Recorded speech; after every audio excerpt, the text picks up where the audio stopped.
오늘 우리들에게 주시는 하나님의 말씀입니다. 신약 베드로전서 5장입니다. 베드로전서 5장 6절 그리고 7절의 말씀입니다. 우리에게 주시는 하나님의 말씀으로 듣기를 원합니다.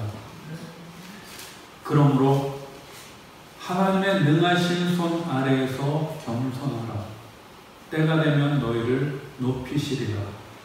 너희 염려를 다 주께 맡기라. 이는 그가 너희를 돌보심이라. 아멘. 추석 명절 잘들 지내셨나요? 충청도 청양군에 걸렸다는 현수막 보셨죠?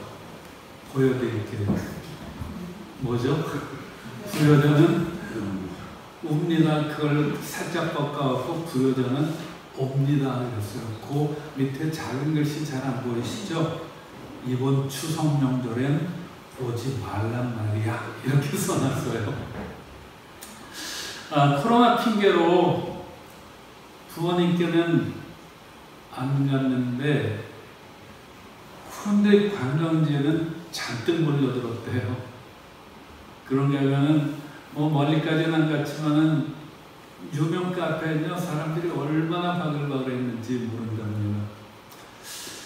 어릴 적부터 우리를 낳아주시고 키워주시고 돌봐주신 부모님께 가면은 불효자가 되는 걸까요? 과거에도 돌봐주셨고 현재 그리고 앞날까지도 돌봐주실 하나님께로 나아가도 우리는 불효자 아니 불신자가 되는 걸까요? 하나님께서는 자녀된 우리들이 말씀으로 순종할 때 그리고 겸손하게 살아갈 때 우리를 책임져 주시고 돌보아 주시는 분이십니다. 네. 그 좋으신 주님 앞에 나오신 이 시간 여러분 어떻습니까? 좋습니다. 자, 우리에게 주신 말씀 6절을 다시 한번 같이 읽어보겠습니다. 6절 같이 시작. 그러므로 하나님의 능하신 손 아래에서 겸손하라. 때가 되면 너희를 높이시리라. 그러므로라는 것은 여지껏 얘기했던 것들, 앞에서 얘기했던 것들을 이제 정리해 주는 거죠. 결론적으로 이렇게 해라 얘기하는 건데 겸손하래요. 왜 겸손해야 되느냐? 5절에서 이미 얘기했잖아요. 하나님께서 교만한 자들은 대적하시는데 겸손한 자들에게는 은혜를 주신대요.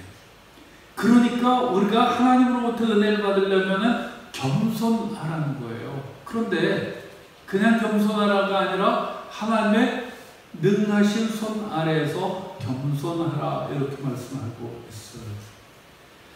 이 말씀은요 우리들이 이제 구약시대 때 관용구로 표현하던 것들을 좀 알면은 이해가 쉽습니다. 자기 백성을 하나님께서 구원하시죠. 그런다면 악인들을 심판하실 때 하나님께서 역시 그 강한 손으로 하시는 거예요. 그래서 구원도 하나님께서 그 능하신 손으로 하고 심판도 그 능하신 손으로 하는 거예요. 곳곳에 그 표현들이 나오는데 출애굽기 13장에 보면요 여호와께서 그 손의 권능으로 너희를 그곳에서 인도하여 내셨음이라 이렇게 말씀하셔요.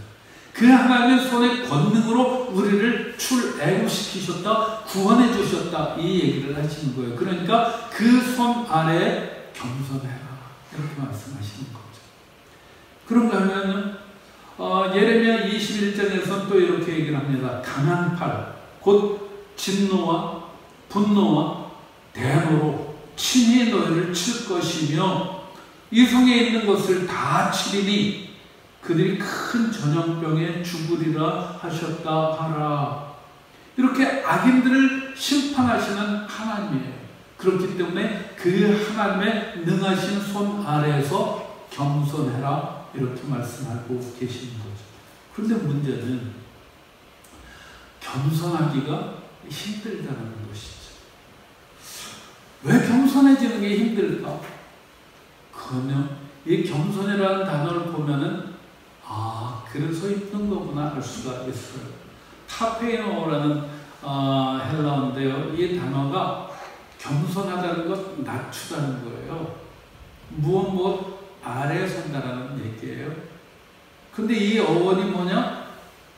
굴욕감을 느낀다는 거예요. 우리가 누군가보다 낮아지고 누군가의 아래에 있다라고 느낄 때 굴욕감을 느낀다는 거예요. 그래서 낮아지는 게 힘든 거예요.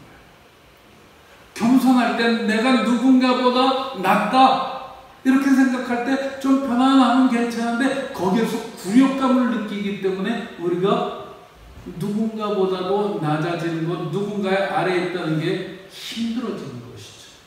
그런데 쉬운 게 아니기 때문에 이게 의미가 있는 거예요. 여러분, 누구나 다 할 수 있는 쉬운 거라면 거기에 무슨 상급이 있겠어요? 힘들지만 해낼 때 거기에 하나님께서 주시는 보상이 있는 것이죠. 자, 6절 우리 다시 한번 읽어볼게요. 다시 한번 시작.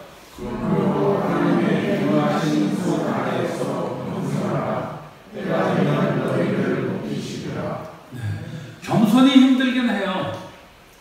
그런데 그걸 해낼 때 힘들지만은 하나님의 말씀이니까 그걸 해낼 때 우리에게 주시는 상급이 있어요. 그건 뭐죠? 하나님께서 너희를 높이신다.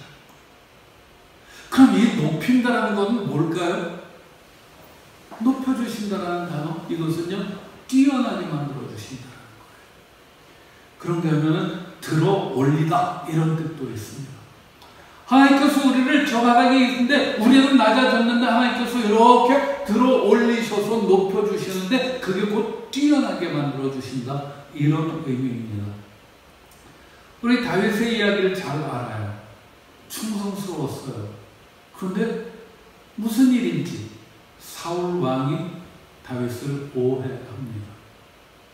오해 정도에서 그치는 게 아니라 미워합니다.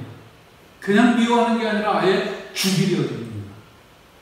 그런데도 불구하고 다윗은 그 자기를 죽이려는 사울 왕에 대해서 끝까지 겸손했어요. 끝까지 그의 아래에서 위치했어요. 그때의 결론은 뭐죠? 하나님께서 높여주셨죠. 하나님께서는 이렇게 자신을 낮추는 사람들을 높여주시는 분이죠. 신약시대 때 가나안 여인이 예수님께로 나왔어요. 예수님, 우리 딸 좀 고쳐주세요. 그때 예수님께서 무슨 마음을 먹으셨는지 그 가나안 여인을 모욕하시는 것처럼 말씀하셔요. 뭐라고 그러시냐면 자녀의 떡을 취하여 개들에게 던짐이 마땅치 아니하도다. 이 가나안 여인, 지금 예수님한테 와서 내 딸 좀 고쳐주세요 그러는데 그 여인을 누구 취급하는 거예요? 개 취급하는. 그때 당시 이방인들을 개 취급하곤 했었어요. 근데 이 가나안 여인 이방인이에요. 예수님마저도 그 여인을 개 취급을 하셨어요. 근데 그 여인이 뭐 화를 내고 이러지 않아요. 다 똑같아! 이러지도 않아요. 예수님으로부터 개축을 당했는데 그 여인이 이렇게 얘기를 합니다. 주여, 올소이나마는 개들도 제 주인의 상에서 떨어지는 부스러기를 먹나이다. 이 여인은 자기를 조롱하는 듯한 개 취급하는 듯한 소리를 들었음에도 불구하고 겸손하게 예수님 앞에서 몸을 낮춥니다. 그랬더니 예수님께서 어떻게 하셔요? 내 믿음이 크다. 겸손했을 뿐인데 믿음으로 연결시켜 주셔요. 그리고 내 믿음이 크다 이렇게 말씀하셔요. 그러면서 내 소원대로 되리라. 그때로부터 그의 딸이 나으니라. 할렐루야.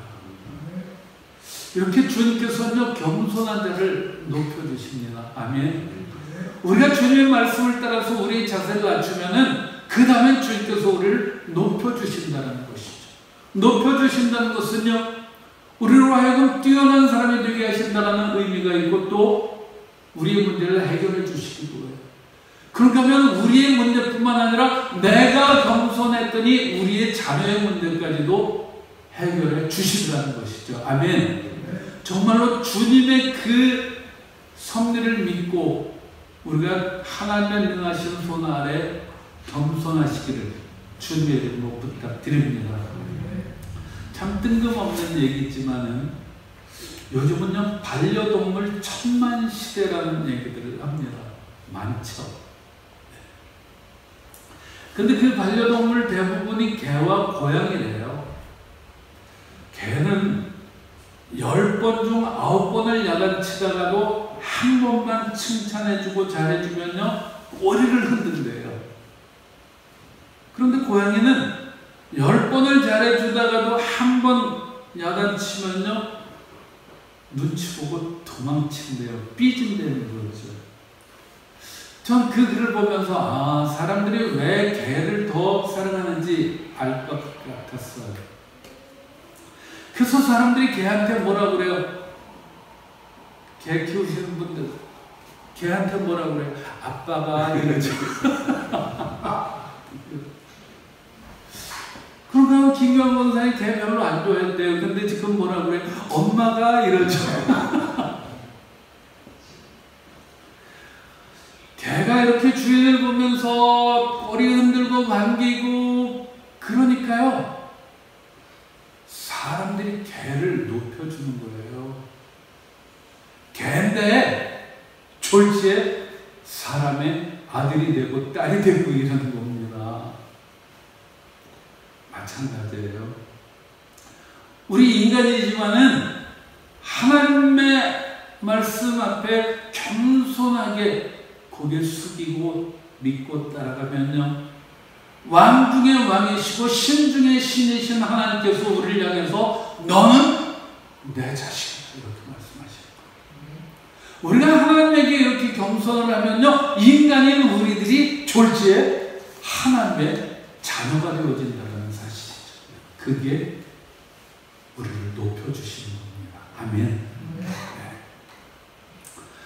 7절 이제 같이 읽어보겠습니다. 7절 같이 시작. 너희를 다 주께 맡기라. 이는 그가 너희를 돌보시리라. 하나님은 어떤 분? 우리를 돌봐주시는 분. 그러니까 염려, 걱정, 근심 다 하나님한테 맡겨 이렇게 말씀하고 있는 거죠. 그렇다면 염려라는 게 뭐죠? 염려, 우리가 다 알아요. 국어사전을 찾아봤어요. 이렇게 나와 있습니다. 여러 가지로 마음을 쓰며 걱정하는 것, 그게 염려라는 거예요. 여러 가지로 이렇게 마음을 쓰니까 우리의 머릿속이 복잡해요. 마음이 어수선합니다. 근데 이 염려라는 단어, 원어는요, 메님나라는 단어인데, 왜 우리가 이렇게 걱정을 할까? 그것을 가르쳐 줘요. 메님나라는 단어는요, 마음이 나누어지다. 이런 뜻이에요. 마음에 한 가지에 집중하지는 못해요. 아직 결정을 못했어요. 이렇게 할까? 저렇게 할까? 마음을 정하지 못하니까 자꾸 염려를 하는 거예요. 그러면 왜 우리는 마음을 정하지 못할까요? 이게 좋은지 저게 좋은지 아주 확신이 없는 거예요. 이 길로 가야 되는지 저 길로 가야 되는지 잘 모르는 거예요. 그러니까 그 유행가 가사 있죠? 이리 갈까? 저리 갈까? 아니면 차라리 잘들 모르셔요? 옛날 유행가에 그런 가사가 있었어요. 이리 갈까 저리 갈까 차라리 돌아갈까. 이렇게 마음을 정하지 못했을 때 염려하게 되어진 것이죠. 김창옥 교수가 쓴 책을 봤어요. 지금까지 산 것처럼 앞으로도 살 건가요? 아주 재밌게 읽었는데 거기에 이런 글이 나옵니다. 사람들이 로또에 당첨되기를 원하죠. 저 이번 추석 때 서울 갔다가 깜짝 놀랐어요. 길이 쫙 줄이 서 있어요. 그래서 뭐길래 저렇게 긴 줄을 섰을까? 뭐 여기에 맛집이 있나? 그리고 이렇게 가봤어요. 로또 집이에요. 남녀노소 가리지 않고 많은 사람들이 그 집에 줄을 서 있더라고요. 아무튼 사람들이 이제 그 로또 당첨되기를 바라는 마음으로 그렇게 줄을 섰는데 그들에게 물어봤답니다. 로또에 당첨되면 제일 먼저 하고 싶은 일이 뭡니까? 뭘까요? 사표를 확 집어던지는 거예요. 지긋지긋한 이 일 당장 때려치겠다는 거예요. 이제 돈 생겼으니까. 그러면서 그 글에 이런 얘기가 나와요. 직장인들 자기가 이제 직장으로 많이 강연들을 다니니까 그들의 가슴 왼편에는 로또가 들어있고 오른편에는 사표가 들어있다. 되기만 해서 집어던진다. 이런 거죠. 정말로 싫은데 어쩔 수 없이 먹고 살려니까 그 일을 하고 있다. 뭐 이런 거죠. 그런데 모든 사람들이 다 그러는 건 아니죠. 여러분들도 혹시 보셨는지 모르지만 니마 그 강을 건너지 마오라는 다큐 영화가 있습니다. 근데 그 영화가 관객 480명을 불러 모았고요. 다큐 사상 1위랍니다. 그러면서 엄청난 돈을 벌었다는 것이죠. 이 진무영 감독은 마치 로또에 당첨된 것 같은 큰 돈을 벌었어요. 그래서 그 진 감독이 대뜸 사표 착 이랬을까요? 아니더라는 거죠. 바로 다음 영화를 찍겠다고 바다로 내려와서 지금 고생을 하고 있다고 합니다. 난 돈이 많이 생겨도 아무리 많은 돈이 생겨도 나는 지금 하고 있는 일들을 계속할 거야. 뭐 이런 얘기죠. 이렇게 분명한 길을 정했을 때 사람들은 염려하지 않습니다. 길이 정해진 사람들은 염려하지 않아요. 그런데 어디로 가야 되지? 어떻게 해야 되지? 아직도 정하지 못했기 때문에 염려하더라는 얘기죠. 여러분들은 길을 정하신 건가요? 예수를 따르기로 정하신 거죠? 여러분 예수를 믿고 따라가면요 정말로 주님께서 인도해 주실 줄 믿습니다. 그렇게 예수를 따라가다 보면 정말 좋은 일들이 우리에게 생겨나는 거예요. 그 좋은 일은 뭐 그렇게 대박 나고 흥행 1위 되고 이것도 좋은 일이지만은 사실은 아주 작은 일로도 우리들 마음에 기쁨을 누리거든요. 저 오늘도 찬양을 드리면서 은혜 아니면 나 서지 못하네. 그런데 벌써 아주 울컥한 감동이 몰려오더라고요. 와, 하나님께서 나 같은 사람을 자녀 삼아 주셔서 이렇게 예배드리는 자리에 있게 하셨다. 얼마나 그 감사한지. 여러분들 그런 은혜를 늘 받을 수 있기를 원합니다. 여러분 그런 은혜를 받을 때 우리가 무슨 생각을 하냐면은 막 좋은 일이 생기고 그러면은 뭐라 그래요? 이제 나 이대로 죽어도 좋아 이러는 거잖아. 사람은 누구나 다 한 번씩 죽어요. 그런데 그 죽음을 이기는 방법은 안 죽는 게 아니에요. 나 이대로 죽어도 이런 순간을 맞이하는 사람이 죽음을 두려워하지 않는 겁니다. 우리가 옳은 길을 가고 있다라고 믿을 때 지금 그래도 난 믿음 안에서 잘 살고 있어 라고 느낄 때 염려는 사라지게 만들어 주십니다. 우리는요, 그 염려 없이 살면 참 좋겠다라는 생각을 하는데 아주 복잡할 것 같은데 의외로 간단할 수도 있어요. 왜냐하면 예수님께서 내가 곧 길이다 이렇게 선포를 하셨잖아요. 그러니까 우리들이 길 대신 예수님을 따라가면은 옳은 길 가는 거니까 걱정할 게 없어요. 그런가 하면 또 예수님께서 그러셨어요. 내가 온 것은 양들로 하여금 생명을 얻게 하고 더 풍성히 얻게 하려고 왔다 이러셨어요. 그러니까 예수님을 따르면 우리가 생명을 얻을 수도 있고 예수님을 따르면 우리가 더 풍성한 삶을 살아갈 수 있구나.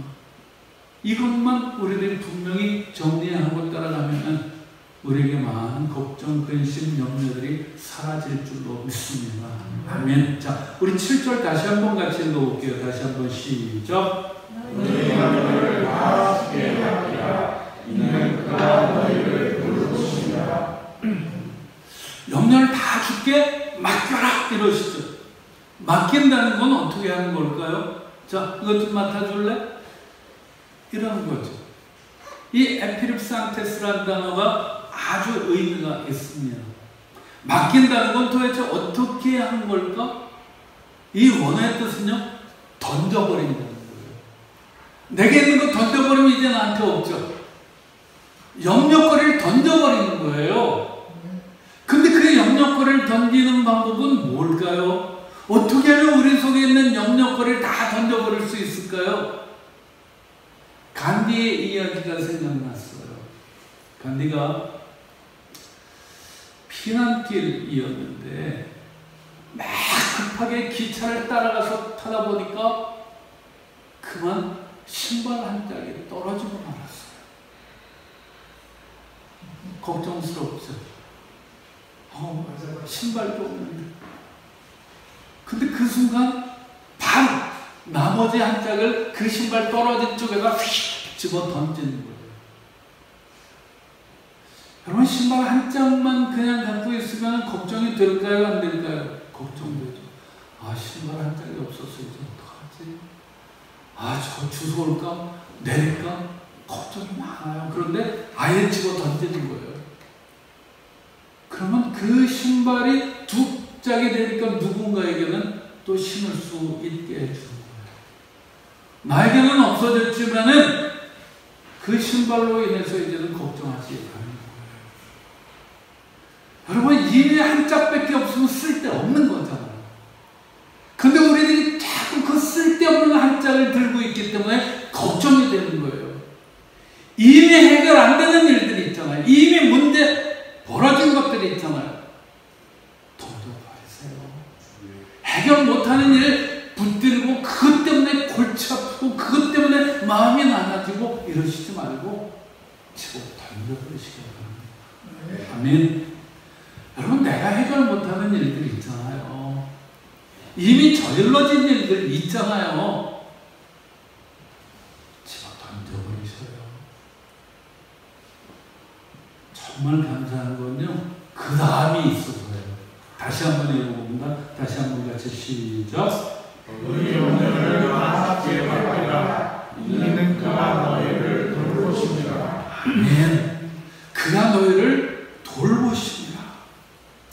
저는 이 말씀 때문에 얼마나 든든하고 행복하고 감사하지. 그래. 우리가 염려를 그냥 주님께 다 집어 던지면은, 다 맡기면 주님께서 우리를 돌봐주시는 거구나. 이 돌볼다라는 단어가 굉장히 저는 감동이 되더라고요. 멜라이라는 단어인데요. 이 단어의 뜻은 우리에게 관심을 가져줘. 그리고 관심에서 끝내는 게 아니라 우리를 관리해주라, 이런 뜻입니다. 우리가 염려를 그냥 주님께 다 던져버렸어요, 맡겨버렸어요. 그랬더니 주님께서는 우리를 돌봐주신다.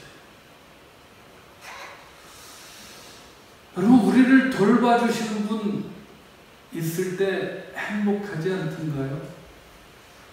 저는 이번 추석을 맞이하면서 돌봐주시는 하나님이라는 이 단어를 체험을 했어요.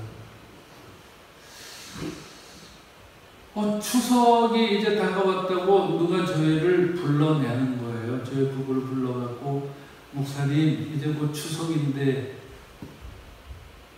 저희가 머리 해드리겠습니다. 이래서 한 겁니다.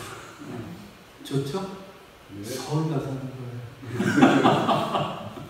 제 아내도 저렇게 파마를 해줬어요. 밥도 사주더라고요. 너무 고마웠어요. 또 추석이라고 선물을 주신 여러분들 계셔요. 너무 고마웠어요. 야, 내가 몰라. 아무것도 아닌데. 나는 해드린 것도 없는데 왜들 이렇게 잘해주시지? 너무 고맙더라고요. 그런가 하면은 아주 오래전 제자들인데 멀리 있으니까 오지 못하지만 전화해주고 추석이라고 메시지 보내주고 이런 것들 그 글들을 보고 이러면서 그 전화들을 받으면서 제가 외롭지 않았어요. 우리들은요 이렇게 누군가가 관심을 가져줄 때 외롭지도 않고 마음이 따뜻해지기도 하고 감동을 받기도 해요. 왜? 그 사람들의 손길을 통해서 하나님께서 나를 돌봐주시는구나. 그거를 느낄 수 있기 때문이죠. 여러분 우리가 그런 관심을 받을 때 정말 감사한 거고요. 그런데 정말 중요한 거 잊지 말아야 되는 게 있습니다. 그건요, 우리가 얼마나 소중한 사람인지 그거를 알아야 돼요. 여러분 다 아시죠? 네. 여러분들이 소중한 사람이라는 거 다 아시죠? 네. 별로 모르셔요? 여러분들 소중한 사람들이에요. 그렇기 때문에 누군가가 기억해 주는 거고요.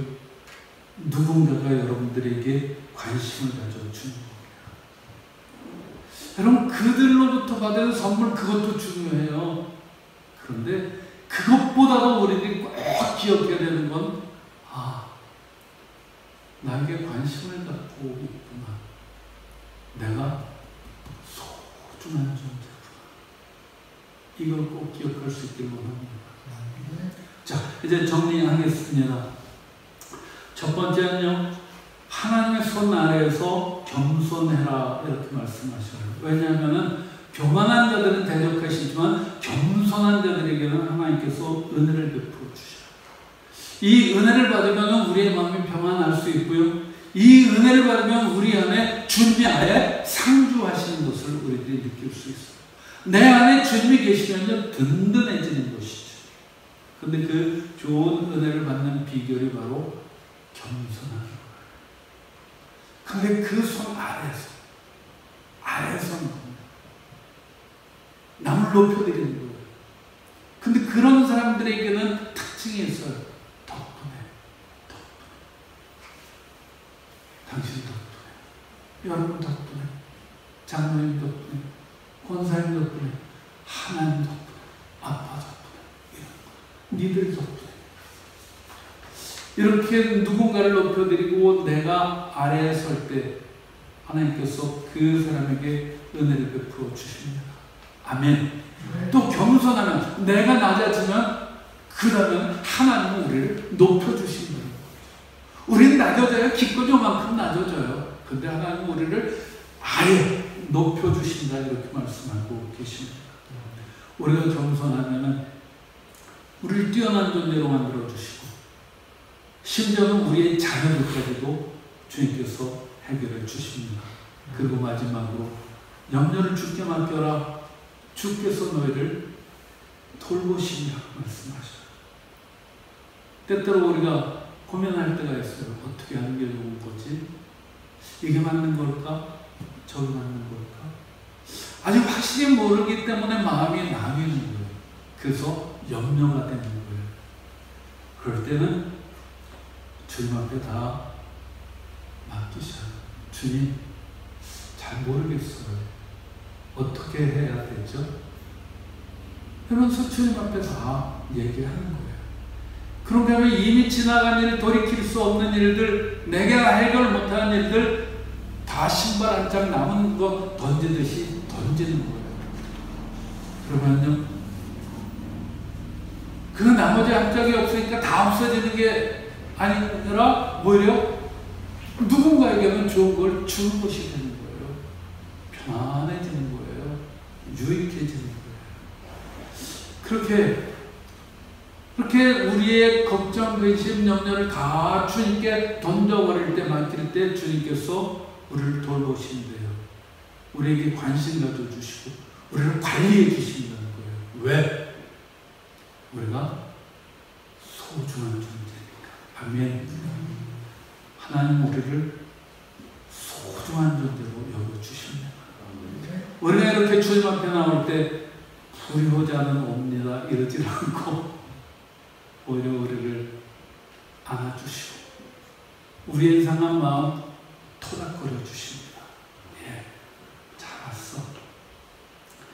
이제 내가 너희를 위해서 준비한 것 기대해.